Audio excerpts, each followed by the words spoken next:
1991년 미국과 세계를 양분하던 소련이 무너지면서 영원히 계속될 것 같았던 냉전이 끝나고 세계에는 단 하나의 초강대국 미국만이 남게 되었으며 많은 사람들이 이제 진정한 팍스 아메리카의 시대의 시작을 믿었지만 그 이후로도 국지적인 분쟁은 끊임없이 발생하고 있습니다. 또한 절대 강자에 도전하고자 하는 세력 역시 끊임없이 등장하고 있습니다. 마치 영화에서 영웅들이 존재함에도 불구하고 악당들이 끊임없이 나타나 도전하는 상황과 비슷하다고 볼 수 있겠습니다. Our very strength invites challenge. Challenge incites conflict. And conflict breeds catastrophe.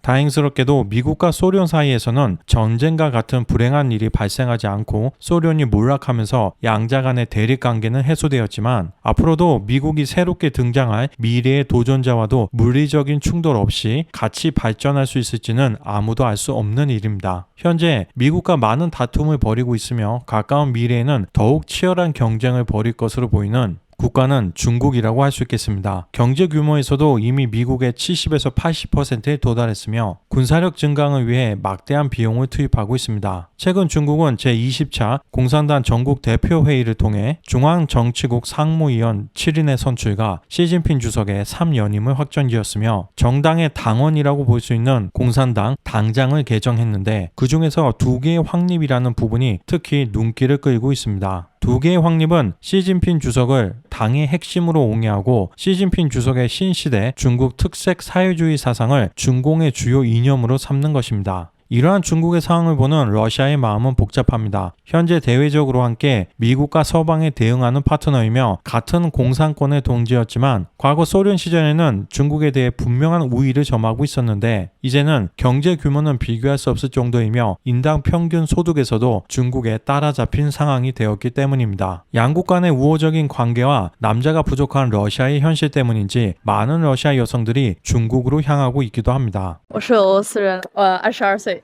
那姐姐来中国多久了？大概1年多。那你喜欢中国吗？当然很喜欢，对啊，特别是就是中国的菜，我很喜欢吃，喜欢吃中国什么菜？火锅、麻辣烫，很多这种东北的饺子、烧烤都很喜欢，都吃。俄罗斯那边有这些吗？其实很多都没有，都不知道这个是什么。对，你觉得深圳怎么样的？我很喜欢深圳，就有很多好玩的地方，这种发展的地方，对发对对，展很好的。是的。你喜欢什么类型的男生？其实这个有点难回答，因为我还是看我要跟这个人聊天，然后我能知道他是什么样的人，就是主要是要看他的性格。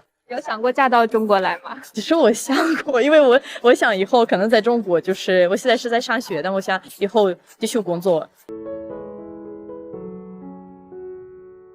이번 우크라이나 러시아 사태는 여러 가지 면에서 러시아의 치명적인 약점을 노출시켰습니다. 미국 다음으로 강한 군대를 가지고 있을 것이라 예상했지만 뚜껑을 열어보니 기본적인 병참마저 제대로 유지하지 못할 수준이었습니다. 다급하게 최근 30만 명의 예비군을 징집하고 있지만 이미 정규군이 폐색이 짙은데 예비군으로 이러한 상황을 뒤집기는 어려워 보입니다. 더불어 자유진영의 광범위한 경제 봉쇄와 폴란드 등 주변 나토 국가들의 강화되는 무장화 역시 러시아 입장에서는 풀기 어려운 숙제라고 볼 수 있습니다. 제조업이 취약한 러시아의 국가 경제를 지탱하는 건 바로 석유, 가스 등의 수출이며 중국은 러시아의 큰 힘이 되어주고 있습니다. 서방의 경제 제재 속에서 유럽으로의 수출이 막혔지만 중국이 수입량을 크게 늘려 러시아의 경제를 뒷받침하고 있기 때문입니다. 다만 러시아의 어려운 사정을 최대한 이용하여 국제 시세보다 훨씬 저렴한 가격으로 구매하고 있다고 합니다. 러시아로서는 자신들의 어려움을 통해 이익을 얻고 있는 중국이 미워 보일 수는 있겠지만 중국이 구매해주지 않는다면 더 큰 어려움을 겪게 될 것이라는 현실적인 상황을 잘 알기 때문에 불만을 표출하기는 어려운 상황입니다. 경제적으로 진작 무너졌을 북한이 아직도 저렇게 존재할 수 있는 것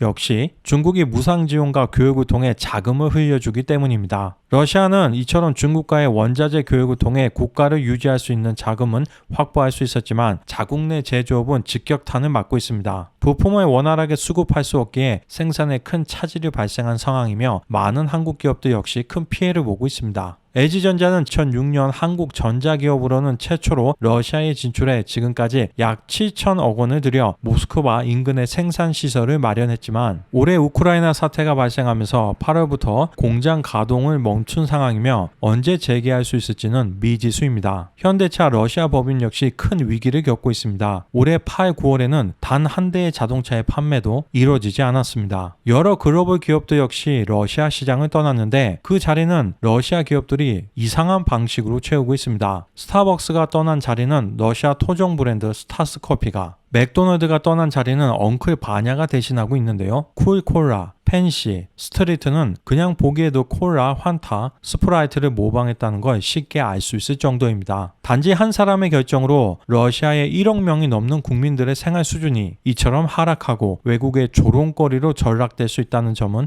참으로 안타깝습니다. 중국은 이런 러시아의 위기를 매우 적극적으로 활용하고 있는데 저렴한 가격에 원유만 수입하고 있는 것이 아니라 서방의 경제 제재로 인해 러시아가 수입하기 어려운 각종 중간재와 여러 가지 전자부품 등을 수출하고 있으며 특히 그 중에서 중국의 대러시아향 반도체 수출량이 폭증하고 있는데 최근 언론 보도에 따르면 러시아가 중국으로부터 수입하던 반도체가 올해 3월 전까지는 불량률이 2% 정도에 불과했었는데 최근에는 40%까지 올라갔다고 합니다. 중국을 통해서가 아니면 반도체를 수입할 수 없다는 것을 알기 때문에 이제는 불량까지 그냥 수출해 버리는 것입니다. 제주는 곰이 부리고 돈은 대놈이 가져간다는 속담이 너무나 잘 들어맞아서 소름이 돋습니다. 중공은 공산주의의 스승이자 경쟁자인 러시아의 위기를 보면서 자신의 차 있는 것처럼 행동하고 있지만 현실은 중공에게도 녹록지가 않습니다. 중국 GDP에서 부동산이 차지하는 비율은 약 30% 정도로 볼 수 있는데 중국의 대표 건설사 헝다그룹의 채무 불이행 사태 이후 많은 건설사와 하청들이 자금난에 빠지며 공사를 중단하는 경우가 많아지고 있고 이로 인해 부동산 시장의 침체가 갈수록 가속화되고 있습니다. 입주 예정이었던 인민들은 당장 갈 곳을 잃게 되어 은행 대출금 상환을 미루고 있어 은행 건정성마저도 위태로워지고 있습니다. 수출 상황 역시 어렵습니다. 중국과 동남아 국가들의 수출 품목은 70% 이상이 겹쳐서 수십 년 동안 치열한 단가 경쟁을 해왔는데 강력한 봉쇄 정책으로 인해 생산과 운송이 여의치 않게 되면서 전 세계적인 공급망에서 중국 기업들이 서서히 배제되는 현상이 나타나고 있습니다. 최근 중국의 수출 증가율은 가파르게 줄어들고 있으며 그 반사 이익을 인도네시아와 베트남이 보고 있습니다. 특히 최근에는 노동 집약적인 상품뿐만 아니라 스마트폰 같은 전자제품의 생산까지 중국 밖으로 이전되고 있는 수량이 적지 않습니다. 러시아와 중국의 관계를 보면서 국제관계에서는 영원한 친구도 적도 없다는 말을 다시 한번 느낄 수 있었습니다. 과연 중국과 러시아의 경제가 얼마나 더 그들의 정치적인 리스크를 감당해낼 수 있을지 기추가 주목되고 있습니다. 지금까지 우리가 알고 싶은 세계였습니다. 구독과 좋아요는 더 좋은 영상을 만들 수 있는 큰 원동력이 됩니다. 감사합니다.